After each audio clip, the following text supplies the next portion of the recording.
Hello friends, स्वागत है आपका मेरे यूट्यूब चैनल पर। तो जोमेटो की शानदार लिस्टिंग के बाद आज यानी कि दूसरे ट्रेडिंग डे पर भी जोमेटो 11% उठा है। और इसके बाद कई सारे क्वेश्चंस मुझे मेल बॉक्स पे रिसीव हुए। आपको भी कोई क्वेश्चन पूछना है तो IM vandan mishra@gmail.com पर आप ईमेल लगकर पूछ सकते हैं। तो ये ईमेल आईडी आपको अबाउट अस सेक्शन में मिल जाएगा चैनल के। तो अब देखिए यहाँ पर क्या करना चाहिए। देखिए, किसी भी शेयर में पैसा लगाने से पहले में बहुत टाल मटोल करनी पड़ती है।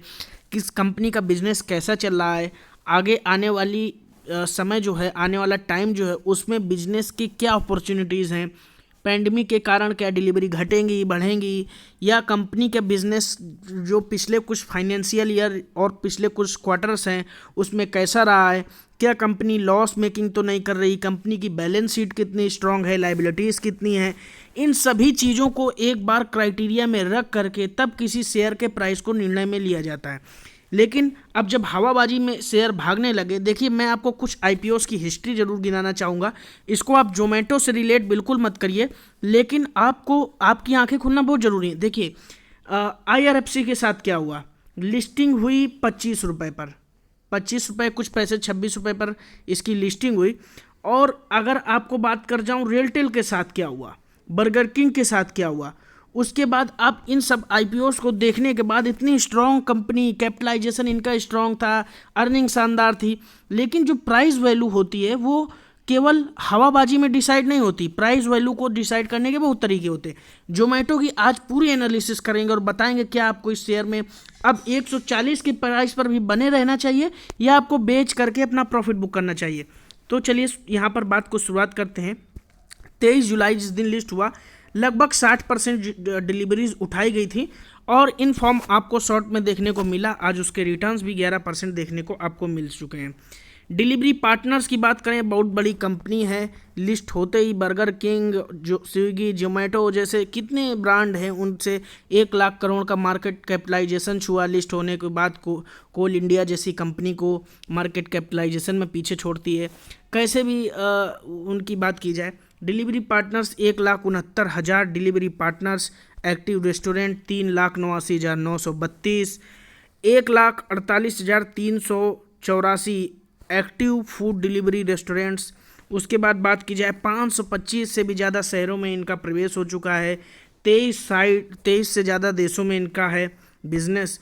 बात कर लीजिए 15 लाख जोमेटो प्रो मेंबर्स हैं जिसमें डिस्काउंट वगैरह देते हैं। 25,443 प्रो रेस्टोरेंट सब्सक्राइबर्स हैं। अब बात समझिए, इतना सब डेटा देखने के बाद किसी भी की आंखें, इतना बड़ा बिजनेस, इतनी बड़ी फूड डिलीवरी चेंज, किसी की भी आंखें हमारी भाषा में कहे तो चौंधिया जाएंगी। लेकिन शेयर को इससे कोई लेना देना नहीं। पैंडमिक की वजह से इनका बिजनेस डाउन रहा और पिछले कुछ साल में इन्होंने लॉस बुक किया बिजनेस में। यहाँ पर आप देख सकते हैं रिवेन्यू जो इनका था 23.4% डाउन हुआ लास्ट क्वार्टर में। क्वार्टर 4 की बात की जाए 1994 रहा करोड़, यानी कि 23.4% रिवेन्यू में गिरावट रही। How ever narrowed 812 crore from 2363 crore, यानी जो इनका लॉस था 2363 करोड़ उसके प्रीवियस ईयर के क्वार्टर में, तो वहाँ पर वो इस बार मार्च में रह के हो गया 812 करोड़ का लॉस।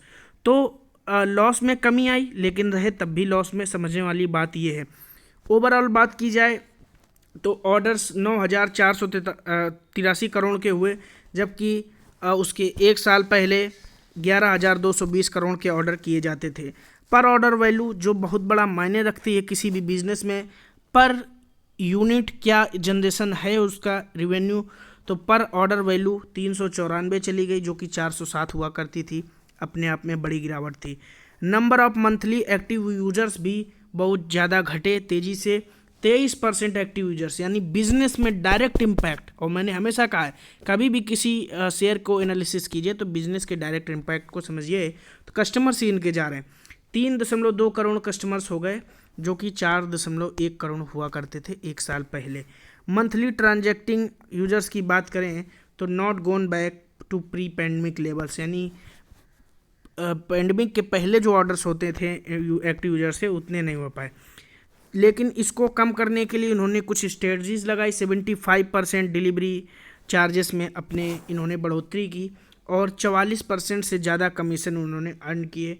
हालांकि order search delivery cost fail 12% और वहाँ से इनको डिस्काउंट 62% तक जो दिया जाता था उसकी वजह से, जो डिस्काउंट हटाने की वजह से 12% जो है ऑर्डर में गिरावट देखने को मिली। ओवरऑल कंपनी की इन शॉर्ट बात की जाए तो कंपनी लॉस में चल रही है, लेकिन 1 लाख करोड़ से ज़्यादा मार्केट कैपिटलाइजेशन है, कंपनी की स्ट्रेटजीज अच्छी हैं। सब कुछ इस डेटा पर भी निर्भर नहीं करता। फिर से मैं यही कहूँगा, लॉन्ग टर्म के इन्वेस्टर्स हैं तो बने रह सकते हैं, लेकिन short term plus long term दोनों नज़रिया आप रखना चाह रहे हैं तो अभी आप प्रॉफिट बुक कीजिए। जोमेटो आपको 120 के प्राइस पर वापस जाता हुआ दिखाई देगा और ये मेरा दावा है, इस प्राइस पर आपको ये शेयर मिलेगा। हो सकता है 150 का भी ये गोता लगा करके आगे बढ़े, लेकिन आना तो इसको 120 पर ही वापस है। करेक्ट प्राइस जोमेटो का जो है 108 रुपये से 100 रुपये से 108 रुपये ये आपको मिलना चाहिए और मुझे ऐसा लगता है एक ना एक दिन ये इस प्राइस लेवल तक जाएगा। अंधाधुंध जो ये रेट प्राइसेस बढ़ रहे हैं इनमें करेक्शन होना तय है, मेरा ऐसा मानना है। बाकी आप अपने एडवाइजर से कंसल्ट कीजिए और फर्स्ट टाइम चैनल पर विजिटर हैं तो चैनल को सब्सक्राइब कीजिए। Thank you for watching. जय हिंद।